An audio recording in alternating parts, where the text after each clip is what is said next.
We had one question going into the debate that we wanted answered. There was one question before last night's debate that we wanted to know the answer to, and that question was, is Tim Walz a moron?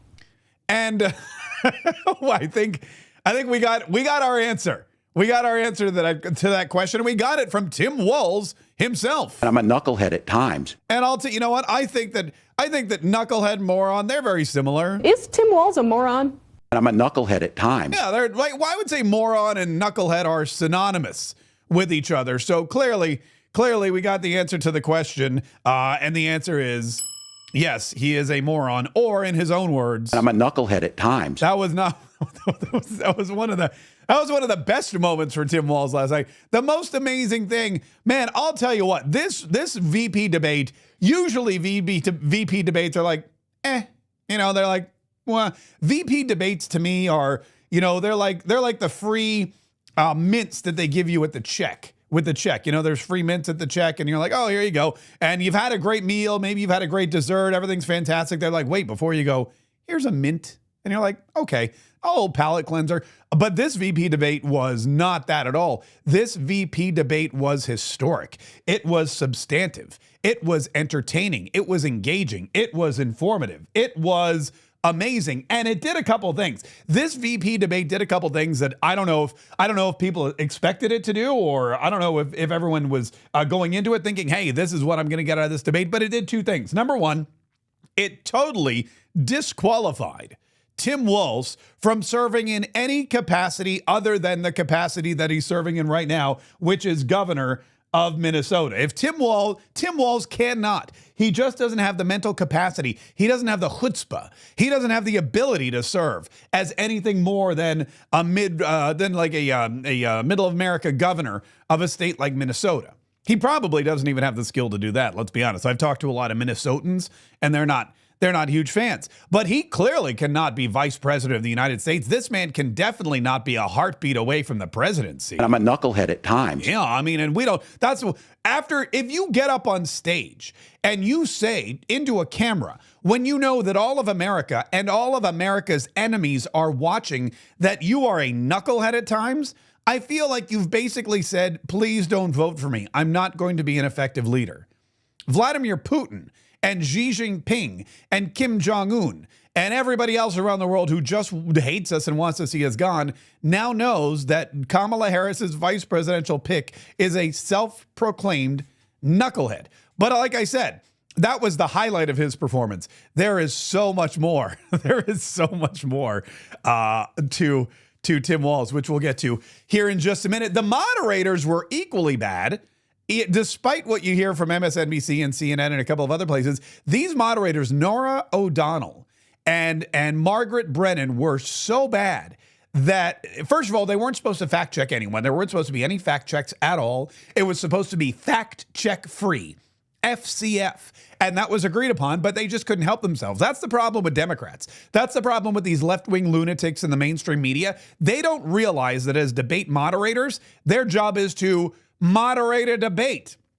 They all want to be superstars. They all want to take charge. They all want to have their moment in the sun. Chris Wallace was the worst. David Muir was equally bad. There he is. I don't even. That's cringe. That photo, by the way, is super cringe. I'm gonna have to delete it because I don't want to ever remember that I was that close to one of the most evil men who ever lived. But the fact of the matter is, there's nobody out there, it seems, that can actually moderate a debate. Maybe Megyn Kelly. Now that I think back to it, I feel like Megyn Kelly did a pretty decent job moderating that debate where Donald Trump made her super famous. Remember when he said she had blood in her eyes and her whatever, and then all of a sudden Megyn Kelly was everywhere, and she got a job on the Today Show, and then she didn't, and now she's got a podcast, and now and amazing. She did a fairly decent job. She should come back and probably moderate some more debates. But these two women were horrible. There was a point where they fact-checked, okay? They fact-checked JD Vance. And JD Vance said, wait a minute, you're not supposed to fact-check me. So if you're going to fact-check me, I'm going to actually set the record straight. Here's how it went down. Norah? But thank you, Senator. We have so much to get to. Margaret, I think it's important because we're going to turn out of the economy. Thank Margaret, you. The rules were that you guys weren't going to fact check, and since you're fact checking me, I think it's important to say what's actually going on. So there's an application called the CBP One app where you can go on as an illegal migrant, apply for asylum or apply for parole, and be granted legal status at the wave of a Kamala Harris open border wand. That is not a person coming in, applying for a green card and waiting for 10 years. That is the facilitation of illegal immigration, Margaret, by our own leadership. Thank you, Senator, for describing the legal process. We have so much to get to, Senator. She's been a little snotty there, too. She's like, yes, thank you, Senator, for describing the laws to me. The reason this happened is because they called JD Vance for calling the illegal immigrants, the illegal aliens that have been airlifted to Springfield, Ohio, illegal aliens. And they claimed that they were not illegal aliens because of Kamala Harris took her witch's wand and went and made them kind of like asylum seekers. And therefore they're using it's all basically semantics. They're trying to change the vocabulary to make it seem like these people aren't bad. But really, JD Vance was 100% right. And wouldn't you know it, Chris Cuomo was right there to point that out. They were talking at one point, Vance wanted to correct something about how Haitians got into this country. And he was right. And the moderators wouldn't let him correct it. It's very interesting. Very interesting is the word. Very interesting is the word that Chris Cuomo uses. Very predictable is the word that I would use. And wouldn't you know it, MSNBC, they just went crazy. The fact that JD Vance said, excuse me, the rules are this, you broke the rules, and now I'd like to explain why your fact check of me is wrong. They didn't like that JD Vance was calling out the moderators for lying. When the moderators lie, you're just supposed to let them do it. That's what Kamala Harris did. When the moderators aren't there for you to step on or to mansplain, as they called it. The moderators are there to fact check you, and if their fact check is all fact up, it doesn't matter. You're just supposed to let it slide. JD Vance doesn't do that. JD Vance is like, whoa. The rules were this, and since you're fact checking me, let me fact check you, lady. And I'll play for you here in just a minute how MSNBC, Rachel Maddow and Joy Reid and the rest of them just went crazy over JD Vance standing his ground. But first, please take a moment to subscribe to whatever it is. If you're on YouTube, please subscribe to YouTube. We love our YouTube audience. It's growing by the day, and we're on YouTube all the time. Hit the ding-a-ling, the little notification bell, because we don't just go live every day. We also publish some other great content and some other fantastic videos, and every now and then, like last night, we have these special presentations like the vice presidential debate. If you're on Rumble, please smash that like button. Make sure that you're following us on Rumble. Make sure that because the same thing applies. We're constantly publishing stuff on Rumble. We're constantly going live on Rumble, and we want to make sure that you are there to enjoy every single minute of it. Because again, I don't just do this for myself.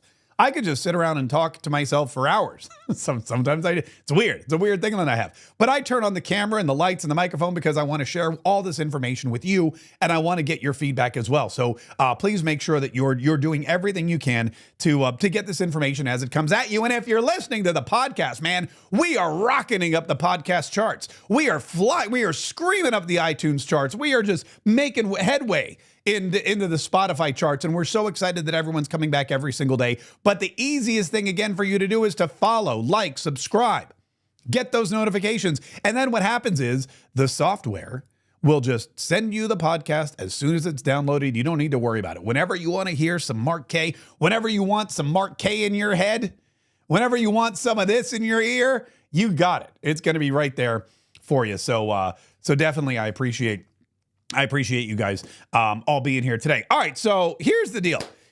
We have somebody saying that there's no sound. No sound what? On the clips or no sound on my voice? Because if there's, I'm hearing everything. So hopefully you're hearing everything too. And everything should be set. If you're having issues with the sound, I apologize. I'll try to figure out what's going on here. But apparently it seems like most of the time, yeah, a lot of people say that their hearing is fine. Some of us have sound. Some seem not to have sound. Darcy hears everything. So there you go. There's let there be sound. If there's no sound, that's a big problem because this is Like audio's my thing. Anyway, we'll get back to that here in just a minute. Thank you so much for everybody who's joining us today. All right, let's get to the MSNBC reaction, because again, JD Vance is not your daddy's conservative. For a long time, conservatives would roll over and take it when the media called them bad or liars or wrong or criminal or evil. The worst thing that conservatives did for the longest time was they would roll over and tuck their tail between their legs and apologize for things they never did. In the olden days of the 80s, whenever there was a conservative politician or a Republican who was attacked or accused by the left-wing media or the Democrats of doing something wrong, they thought wrongly that public opinion would turn against them because they were getting negative press. And now what we realize, now what we see, now what Donald Trump has taught us is that's not the case. You can tell the media you're lying. You can tell people the media is wrong. You can tell people the media is dishonest. And what we've seen now is truly that the media is dishonest, and thank God Donald Trump was there to tell us so. And JD Vance is picking it up right where Donald Trump left off. Norah, but thank you, Senator. We have so much to get to. Margaret, I think it's important because we're going to turn now to the economy. Thank Margaret, you. the rules were that you guys weren't going to fact check, and since you're fact checking me, I think it's important to say what's actually going on. Yeah, let's say what's going on. First of all, you're fact checking me, and you're not supposed to. Well, man, I'll tell you what. MSNBC and the ladies and Rachel Maddow on MSNBC were not happy with JD Vance calling out the moderators for lying. Can I say something about the moderators? Because we spend a lot of time on it before the debate, and they defied whatever. I mean, they did a great job, and they also used their mic muting powers. And I actually think if you're a woman, that might be the worst moment JD Vance had, because he was going to mansplain right over that mute button. He was, and again, I don't pretend to know how everyone will react to this. I think that a lot of women in positions of authority that should command respect just by virtue of that dynamic will see themselves in some dude that disrespected them and talked over. I mean, there was a moment like that with the vice presidential in the Harris-Pence debate where she said, "I'm speaking." I mean, there was this real belief that what he had to say was more important than the debate rules and the moderator. Okay, now there's so much wrong with this clip, and there's so much hypocrisy in this clip. I don't even know where we could do probably a whole hour on how this woman on MSNBC, I forget her name. She used to be a Republican, now she's just a shrew. I forget which. I don't even remember. It's not even worth it for me to Google who she is. But what she said there is that it's disrespectful to women for JD Vance to talk over them and point out that they broke the rules. It's disrespectful to women. This is, by the way, an entire party of individuals who, A, can't define what a woman is, B, never want anyone to assume your gender, and C, have tried to tell everybody that men belong in the same place as women do. Men are equal to women. How many men do we have, biological males who now identify as females, who are dominating women's sports, boxing and swimming, the Olympics, the NCAA? Just go on Riley Gaines' Twitter and you'll learn all about how men and women are equal in the eyes of the Democrat Party, except when it's JD Vance pointing out that the moderators are A, breaking the rules, and B, lying. When JD Vance is trying to protect himself, when he's trying to defend himself, when he's trying to point out to the millions of people watching that these ladies are A, breaking the rules, and B, BSing you, saying something that's patently false, then he's going to take the opportunity to say, look, I'm going to set the record straight. MSNBC says that is just chauvinistic. And to Joy's point, the substance of that moment was when he was lying about immigrants in Springfield, Ohio again. And Tim Walz had called him out on it. And then he was trying to say, no, I'm not lying. Let me tell you why I'm calling them illegal immigrants, even though they are not illegal immigrants. And let me mansplain the law to you. And the moderators at that point not only muted his mic, but said, thank you for explaining the law. It's not what we're asking. Okay, but here's the thing. If you want to be a debate moderator, right, there should be no sexual orientation. It's not that it was a female moderator or a woman moderator or a male candidate or whatever Tim Walz happens to be candidate. I don't know how how he identifies. But if it wasn't any of that, that wasn't even the big issue. if you raise your hand and say, I'm Norah O'Donnell and I would like to moderate a vice presidential debate. And if you're Margaret Brennan and you say, I too would like to moderate a vice presidential debate, then you're no longer a woman. You're no longer a newswoman. You're a moderator. And your job is to go there and moderate. It's not broderate. We're not talking about sex. We're talking about moderation. Go in there and do your job. And JD Vance is doing his job. And Tim Walz was trying desperately to do his job, but I'm a knucklehead at times. Yeah, so it was very difficult. It's my new favorite. That's my new favorite button. Is Tim Walz a moron? I'm a knucklehead at times. Yeah. So he was doing his best. He was out there treading water.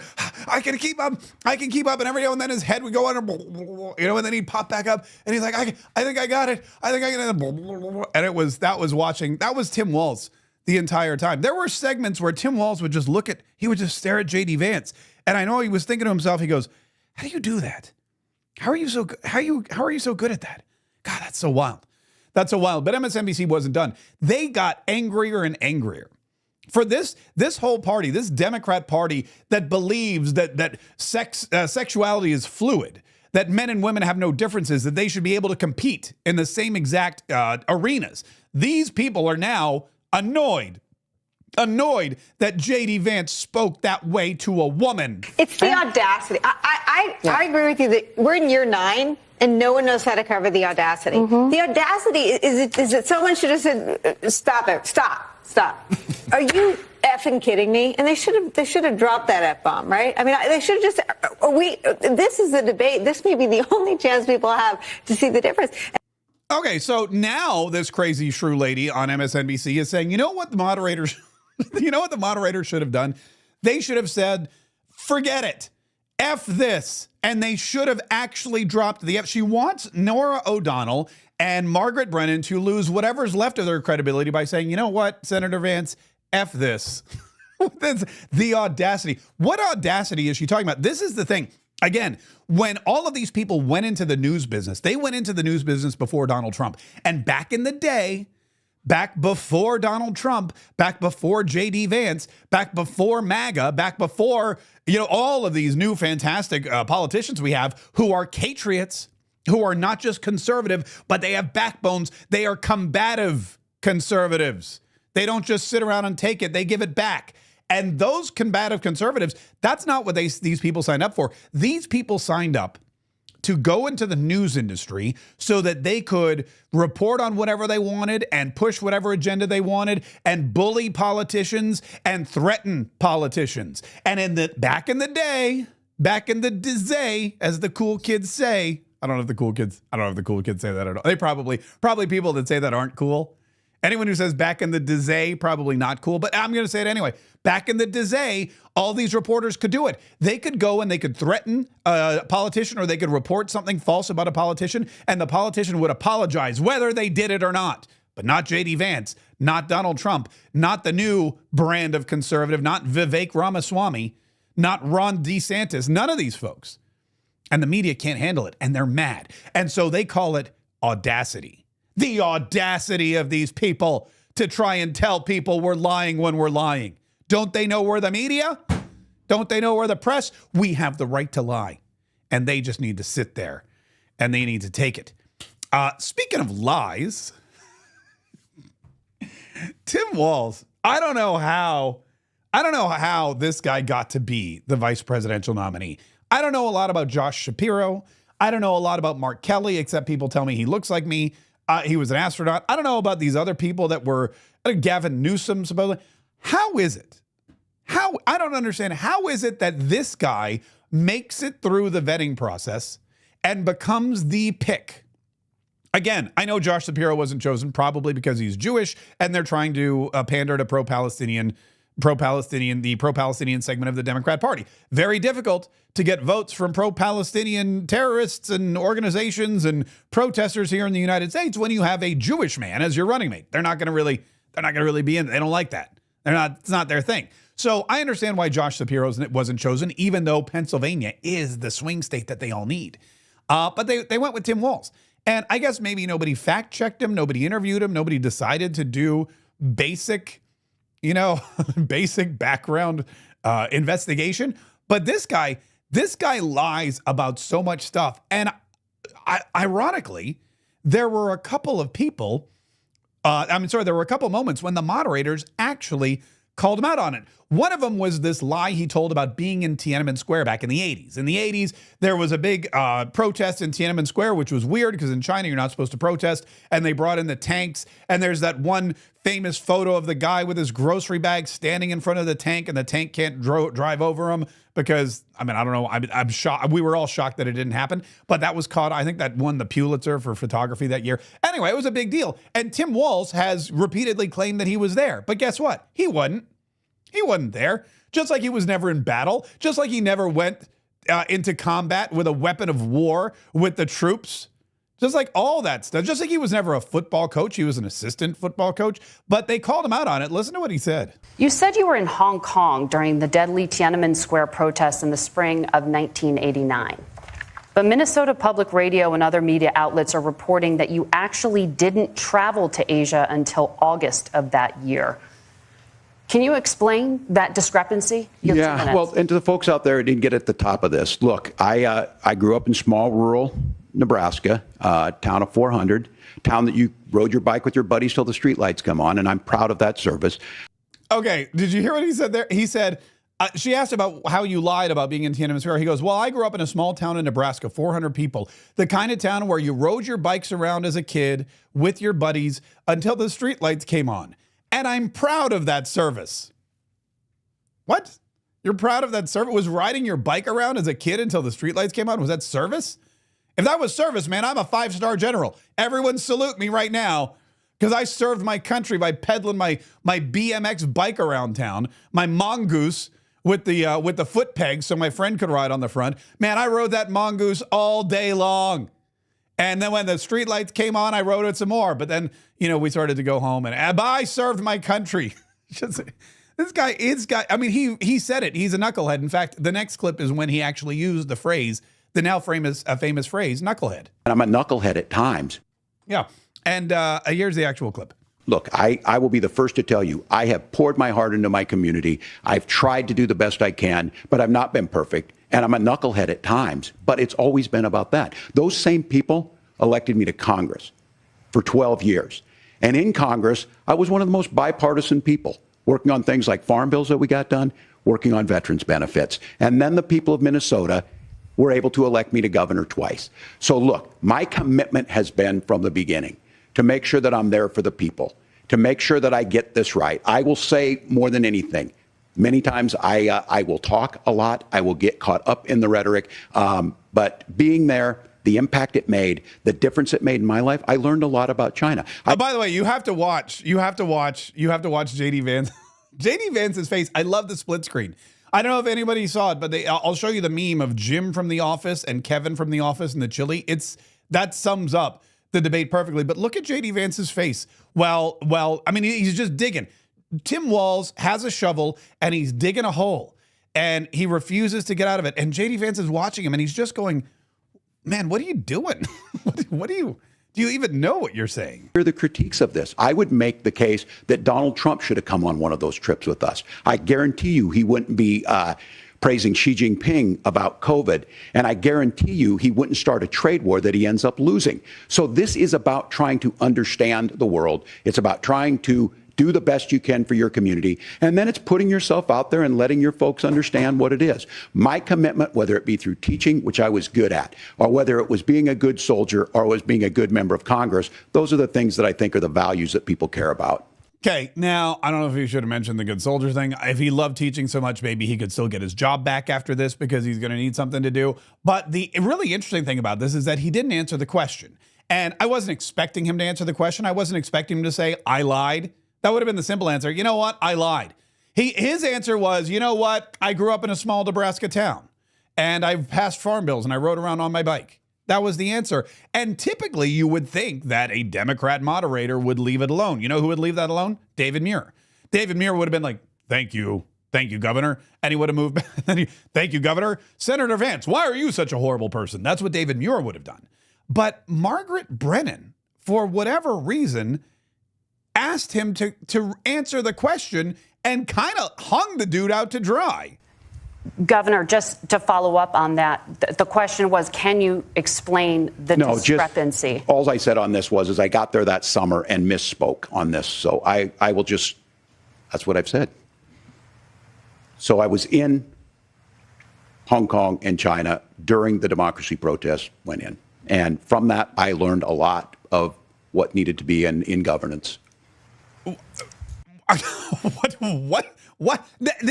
Here's what I imagine happened. There had to have been 25 seconds left on the timer. And Margaret, you don't have to use it all, right? You don't have to use all the time you have.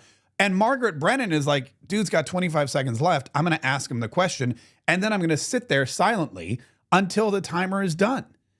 And Tim Walz couldn't speak for 25 seconds. It was the most awkward moment. As good as JD Vance was, pretty much every second that he spoke, Tim Walz was the opposite. Every second that he spoke, and the silences were pain. Listen again. It's so just, to me especially, they call it dead air. But the awkward silences where you know this man's brain is struggling. It's like, please, his mouth is talking to his brain going, throw me a bone. Throw me a lifeline. Get the life. Give me something to say. And his brain just can't keep up. Governor, just to follow up on that, the question was, can you explain the discrepancy? All I said on this was I got there that summer and misspoke on this. So I will just, that's what I've said. So I was in Hong Kong and China during the democracy protests went in. And from that, I learned a lot of what needed to be in governance. And that's even the worst part. He goes, I misspoke, and I was in Hong Kong. And from being in Hong Kong, I learned a lot about governance. Yeah. You know what kind of governance they have in Hong Kong? Communism. Well, I guess back then it was still wasn't part of mainland China. But look, when you go to China for that long and you come back and say, I learned a lot about governance, you're talking about communism. This is. I wish that were the worst. I wish that was it. I wish that I could let the guy go.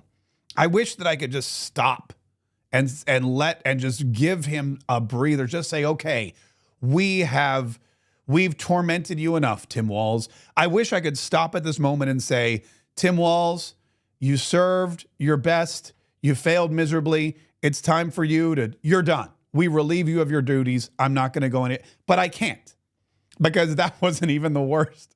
That wasn't even the worst thing that Tim Walz said. They got into a topic. They got into a conversation of school safety, and that means school shootings. Now, school shootings is not a funny topic at all, but when you invite Tim Walz into the conversation, you get some really, really bizarre sound bites. And one of the most bizarre sound bites we've ever had from a politician during a debate was when Tim Walz said this. Governor, you previously opposed an assault weapons ban, but only later in your political career did you change your position. Why? Yeah, I sat in that office with those Sandy Hook parents. I've become friends with school shooters. I've seen it. Look, the NRA. Okay.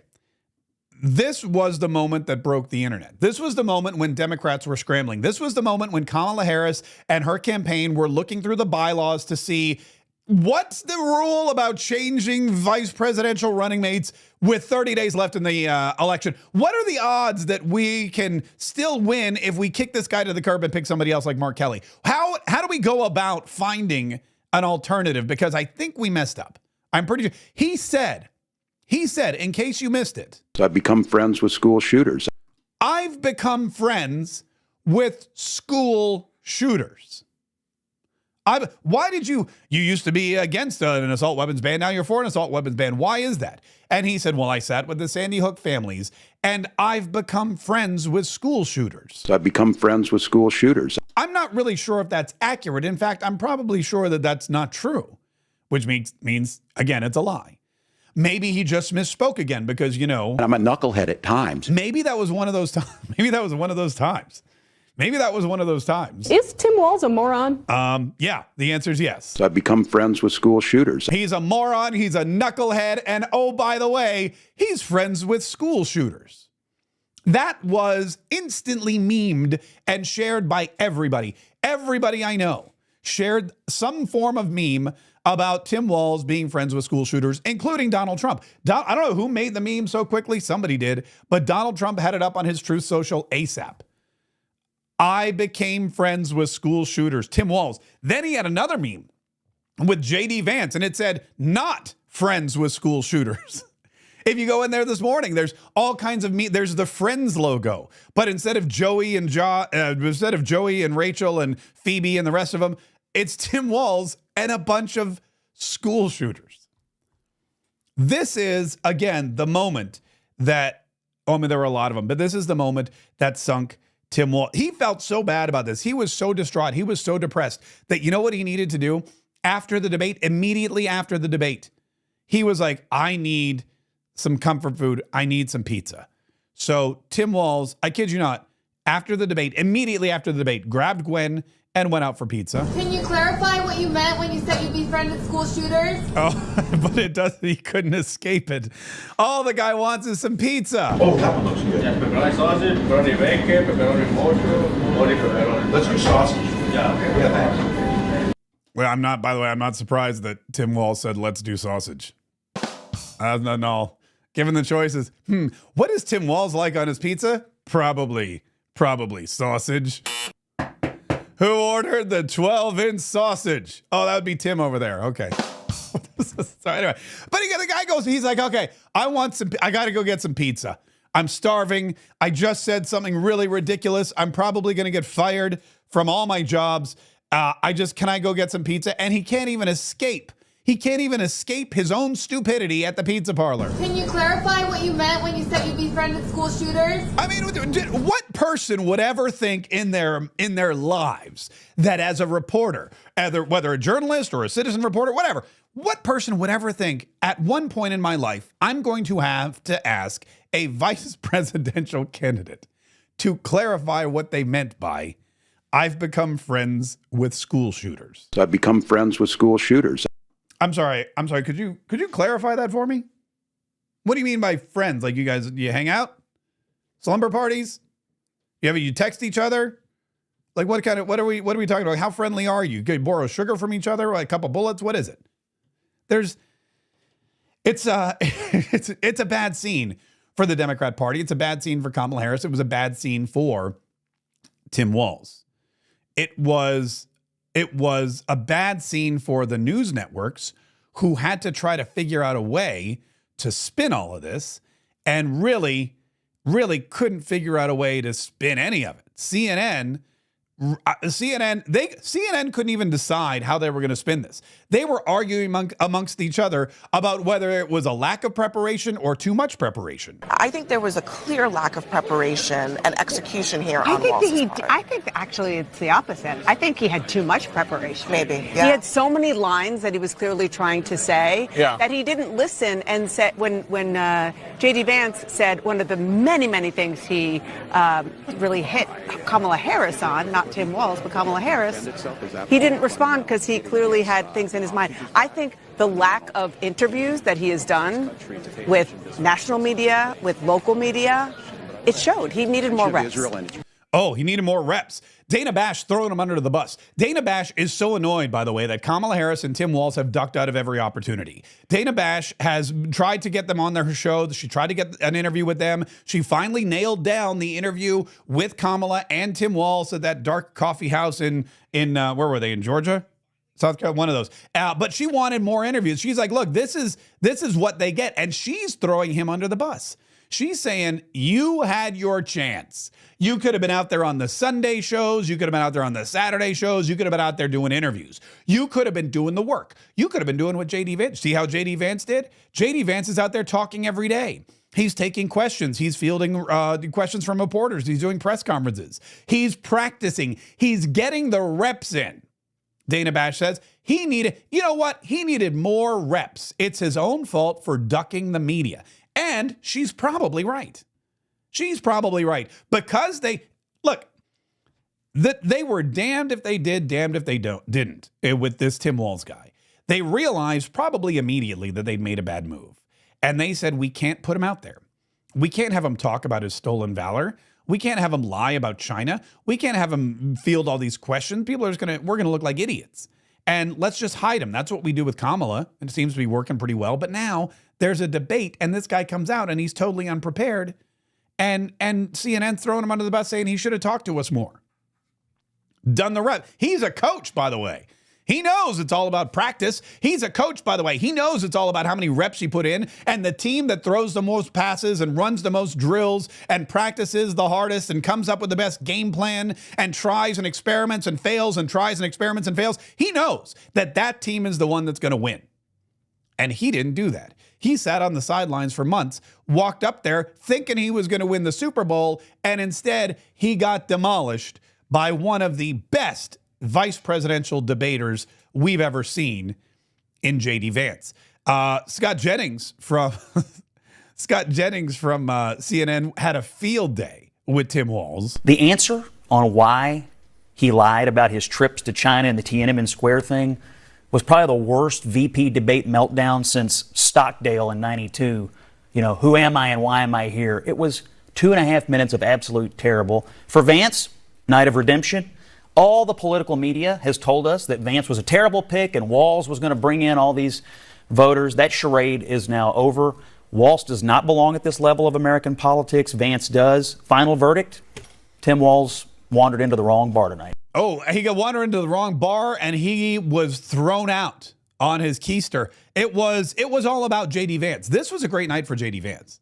This was a great night for JD Vance. JD Vance came on the scene, and I'll be 100% honest with you. I was at the RNC when the announcement came down about JD Vance. I was sitting at my little Mark Kaye Saves the Republic booth. We just relaunched the show. I was right down from my good buddy Mike Gallagher, right across from my good friend Dan Bongino, and I'm sitting there. Laura Trump had just wrapped up an interview, and we were waiting, and all of a sudden we started getting hearing the rumblings. We got the text messages. We were getting emails. Everybody was talking, blah, blah, blah, blah, blah, and it was JD Vance. JD Vance had just left his compound surrounded by Secret Service. JD Vance was on his way to Wisconsin. It's going to be JD Vance, and minutes later, Donald Trump confirmed it on Truth Social. He had selected, at the behest of his eldest son, Donald Trump Jr., JD Vance, who all the experts were saying, is a long shot.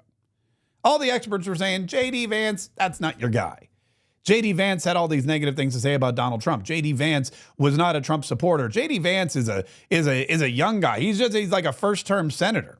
He's a freshman senator from Ohio. It's not going to be JD Vance. It shouldn't be JD Vance. You know what? JD Vance is a white dude. Donald Trump needs a black guy like Tim Scott or Byron Donalds, or you know what? That Vivek Ramaswamy would be great because he's Indian American. He pulls in the Gen Z vote. He's on TikTok. He's got good hair. We think it's going to be Vivek Ramaswamy. I heard rumblings about Dr. Ben Carson, who will love the man, but was maybe a little too mature for the job. Doug Burgum, who, again, very intelligent businessman, but he's the pick of the donor class. He's the pick of the Washington elite. JD Vance was the pick of the common man, of the people, of Donald Trump Jr.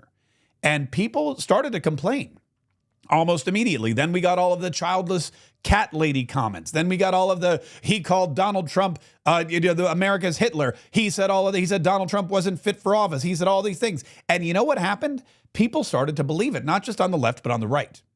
That's all gone now.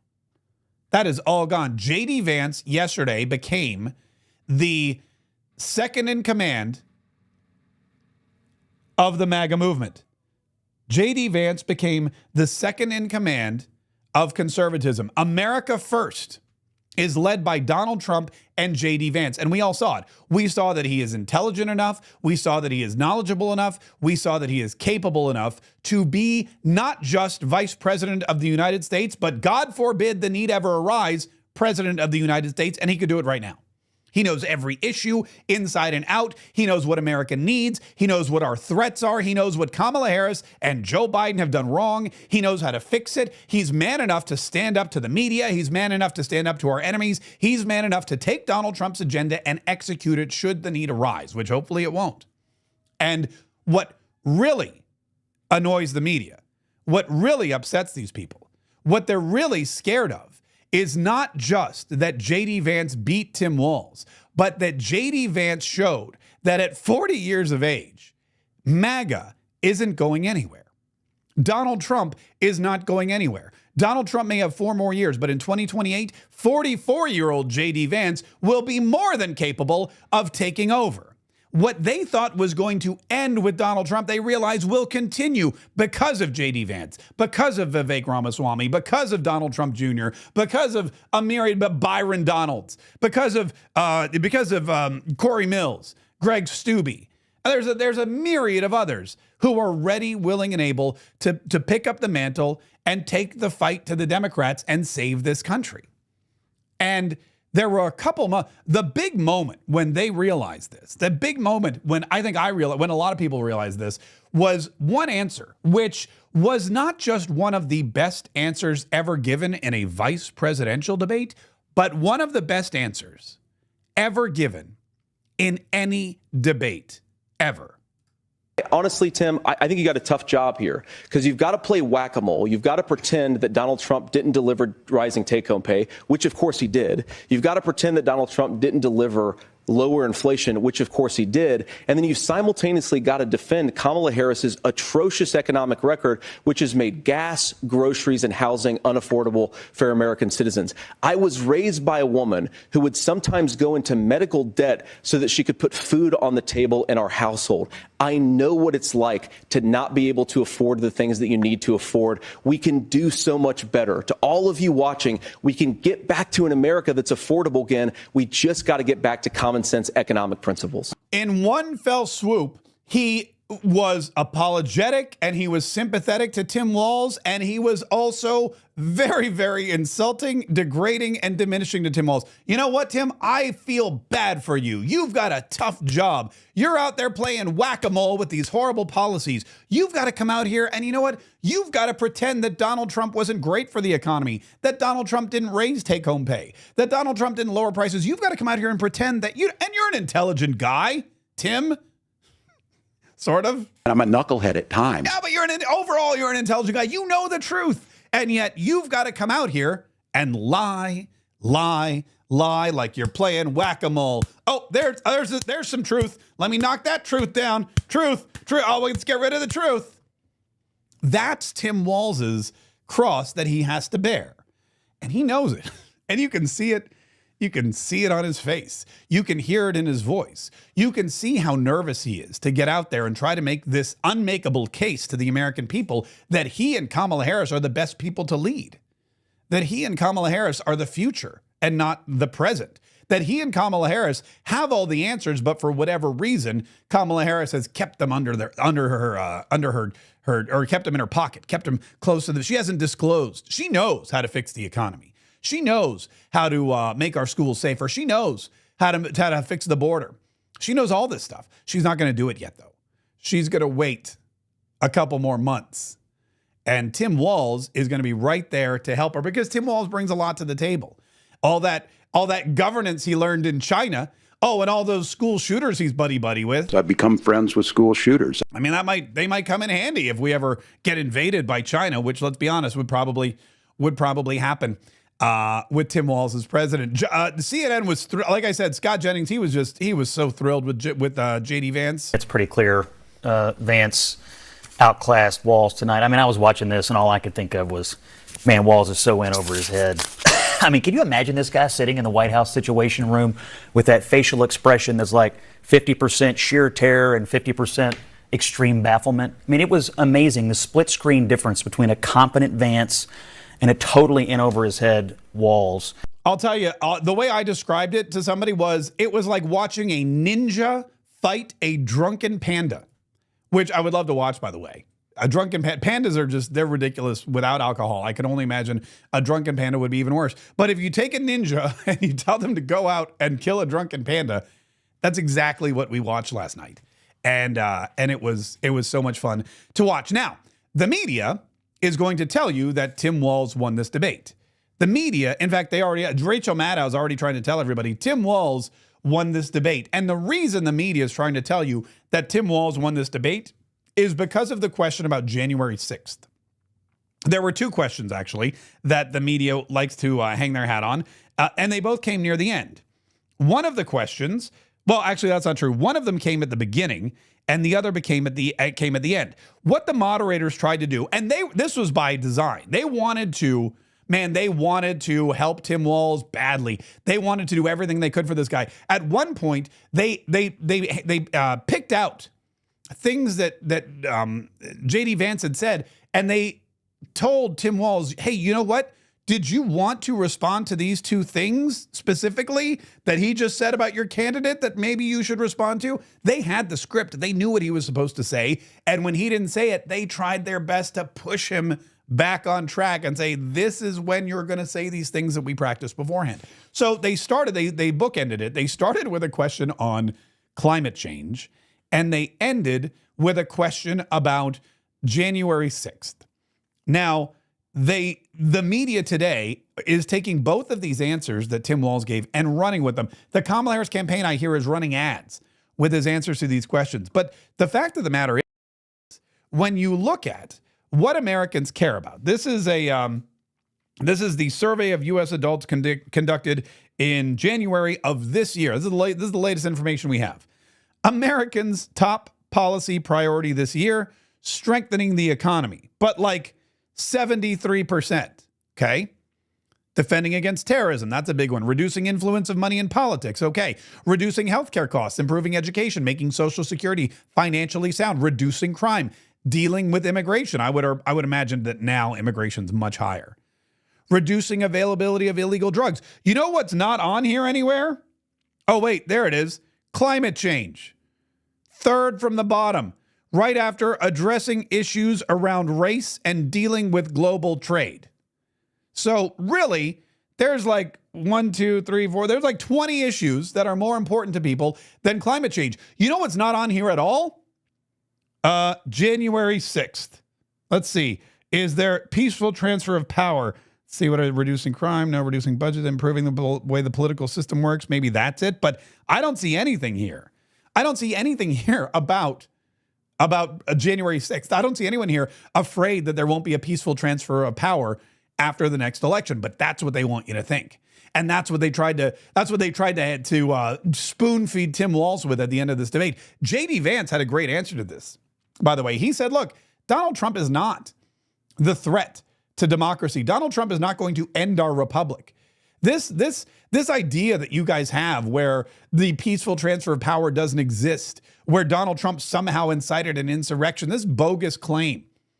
When we all know Donald Trump said, peacefully and patriotically, make your voices heard. All of this is not the threat to our republic. The threat to our republic is Kamala Harris and, more importantly, censorship. I believe that we actually do have a threat to democracy in this country, but unfortunately, it's not the threat to democracy that Kamala Harris and Tim Walz want to talk about. It is the threat of censorship. It's Americans casting aside lifelong friendships because of disagreements over politics. It's big technology companies silencing their fellow citizens. And it's Kamala Harris saying that rather than debate and persuade her fellow Americans, she'd like to censor people who engage in misinformation. That's really true. That's the threat. As she said that, she said, I don't want to persuade people. I just want to censor people. We're going to call our friends back at Twitter and go. I mean, we have so many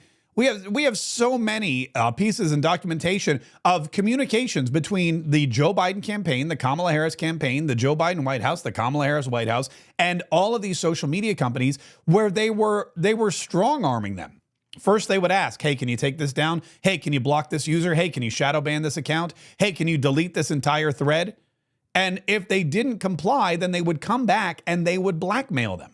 They would threaten them. They would say, look, if you don't do it, we are going to sue you for being a monopoly. We're going to take away your privileges for this. We're going to take away your government funding. We're going to revisit all of the regulations on your industry. And so they would comply. They would strong arm Facebook. Facebook, yes, it's a private company, but you know what? It's also getting a lot of pressure from the government. Same thing with YouTube, same thing with Google, all of these places. And JD Vance is out there saying this is not right. When you look at what's been going on, and Tim Walz mentioned how Donald Trump, I don't know why JD Vance didn't jump on this one, but he mentioned how Donald Trump was lining it up to arrest and prosecute his political adversaries, which I thought was really, I mean, you want to talk about audacity to have any Democrat step out on stage and say Donald Trump is going to weaponize the government against his political adversaries. That to me is that's a whopper right there. That is just something I couldn't even believe that. But the fact of the matter is that is the threat to our democracy. It's censorship. And the media and the moderators and all of the talking heads today are ignoring it. They're ignoring what JD Vance said, and they're running with Tim Walz's answer. They're running with Tim Walz asking JD Vance, do you agree that Donald Trump lost the election? Could you admit that Donald Trump lost the election? And JD Vance said, can you admit that Kamala Harris is censoring Americans? That is the bigger threat. Elon Musk will tell you that the reason Twitter is now X, the reason he borrowed $44 billion to buy the platform wasn't to make money, because I don't think he's making a lot of money on it. It was to protect freedom of speech. It was to make sure that Silicon Valley could not do in another election what they did in the last one. It was to make sure that the sitting president of the United States was not shadow banned or deleted or canceled off of their account simply because he was the president of the United States and they disagreed with him politically, especially when you have terrorists and tyrants and dictators who still had Twitter accounts. It was such a one-sided coin. It was such an abuse of power. And it was such a truly disgusting and dangerous threat to our republic that JD Vance had to call it out. And because JD Vance walloped Tim Walz, because JD Vance had the better night, because JD Vance came out on top, because JD Vance proved that not only does Donald Trump have better ideas, not only does Donald Trump have a better agenda, not only does Donald Trump have more experience, not only does Donald Trump have the backbone for the job, not only does Donald Trump have the energy and the relationships, not only does Donald Trump have all of that, but he's also got the better running mate. And like I said, if something goes wrong, if something goes haywire, and the vice president has to step in, do you want JD Vance, who can articulate things, who has ideas, who knows what the agenda is, who knows who the players are, and who has the backbone to stand up and say, this is what we're doing? Or do you want a knucklehead? And I'm a knucklehead at times. A knucklehead who's friends with school shooters. So I've become friends with school shooters. Yeah, that's really the choice that we saw was laid out in front of us yesterday. Now, that was the last debate, the final debate. Probably a good thing, because let's be honest, there's already voting underway.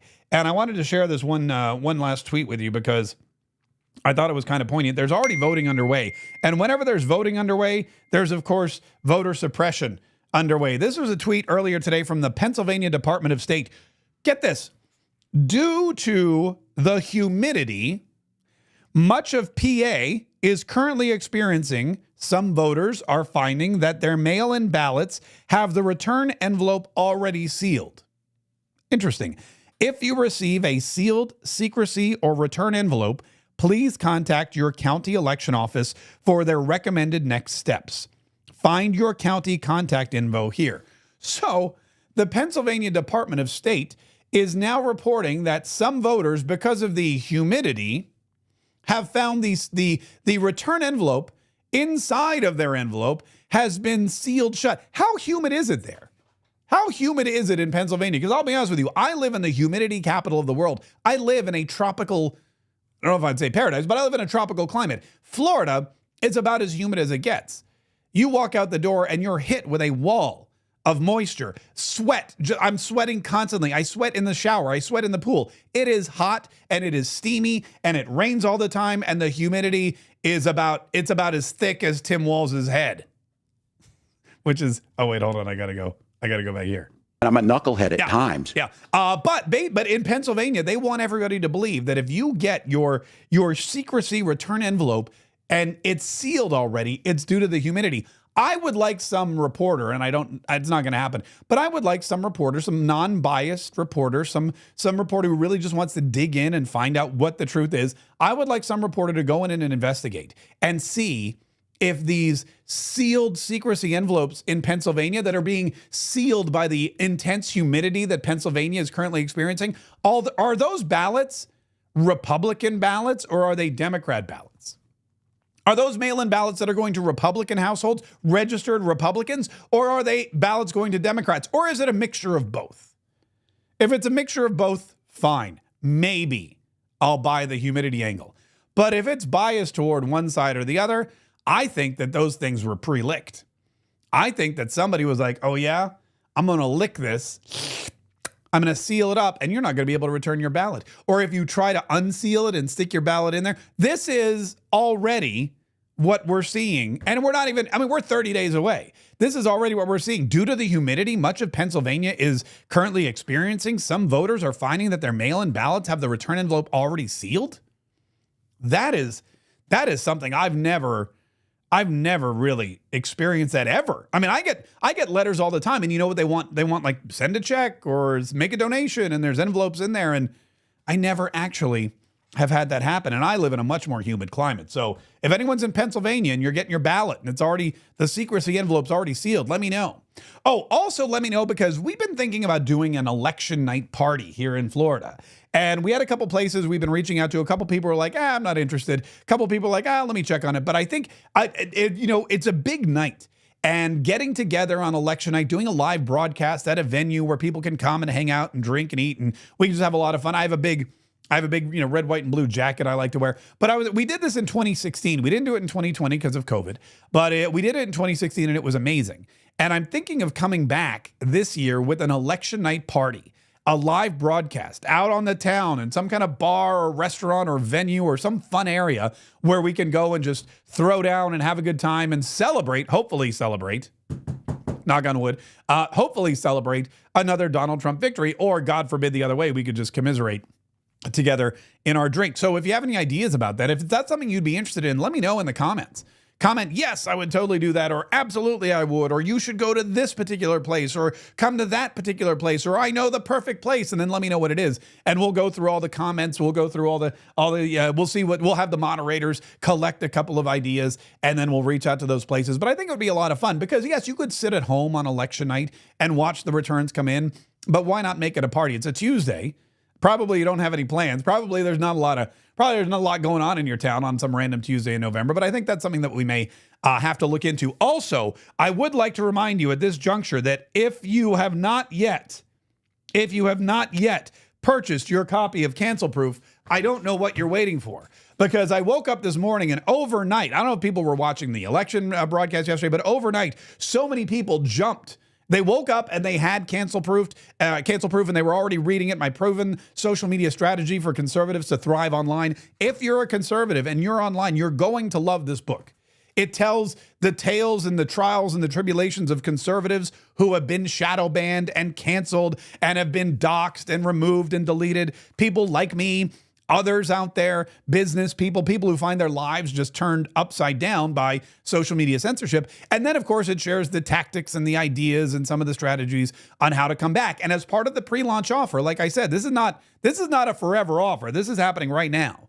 As a part of the pre-launch offer, you get instant access to the ebook and also the audiobook. So you can read it, you can listen to it, you can do both. Look, there's Donna B just got a copy. A couple of other people are grabbing their copies, and it's really easy to get. Go to markkaye.com/cancel.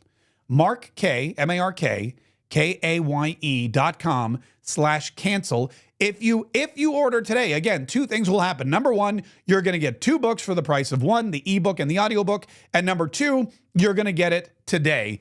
And that's a promise. markk.com/cancel. Thank you so much to everybody who joined us today. Thanks everyone who joined us tonight. We stayed up pretty late, but we had a blast doing it. And don't forget to subscribe. Make sure that you're making this part of your daily routine. You're going to get all the news you need. You're going to get all the information you need. You're going to get some inspiration and some enlightenment and hopefully some entertainment thrown in there as well. And you're going to get it every single day. And if you like what you heard, definitely subscribe. Share it with other people. If you listen to this podcast and you go, man, that was a gosh darn good podcast. That was way better podcast than I thought. If you're new to this podcast, think about how many of your friends and family members and coworkers and neighbors would also like this podcast. Because odds are you hang out with like-minded people. I don't know about you. I don't hang out with people that don't think like me.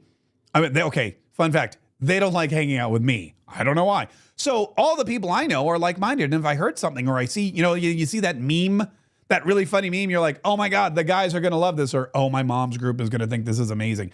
You know some like-minded people, and if you hear this podcast and you go, I love this, I'm going to share it with my friends, you know what that makes you? Cool. Because if they like it, which they will because they think like you, they're going to go, dude, this was amazing. Where did you find this? Man, you got all the hook. You know all the cool stuff. Because, there's always that one friend that knows everything early. They're hip to the songs. They're on that next social media website. They know all the trends. You want to be that person. So send this podcast, send this video to a friend of yours or a group of friends or your text chat or whatever it is, and be the cool person. Be the person that they go, man, that person is so cool. They send me the best stuff ever. They sent me this podcast called Mark Kaye Saves the Republic. It's freaking awesome. It's freaking awesome. That guy's great. Anyway, well, like I said, we'll be back tomorrow with more. And we're gonna look, the media won't vet people like Tim Walz. Luckily, Tim Walz will vet himself. And I'm a knucklehead at times. It's good to know. But we will. There's still about 30 days, a little more until we pick whether or not we want to continue with the freedom and liberty that our founding fathers guaranteed us in the Constitution, or whether we want to trash it all and start living as a socialist society. We have 30 days until we get to pick, as the United States of America, whether or not we want to protect the Bill of Rights, or we want Kamala Harris and Tim Walz to just put them through the paper shredder and use it as confetti at their celebration, at their inaugural ball. That's what we're choosing. We're choosing on November 5th whether we want this country to continue, whether we want our morals and our values to continue. We have been fighting and fighting and fighting, and November 5th is really the final battle. And it's going to take all of us. It's going to take you and me and your friends and your family and everybody you know who's 18 years of age and older, ready, willing, and able to vote for the right leaders. And if we can all get together and do it just this one time, make the right decision as a country, then we will, I have no doubt in my mind, save the Republic.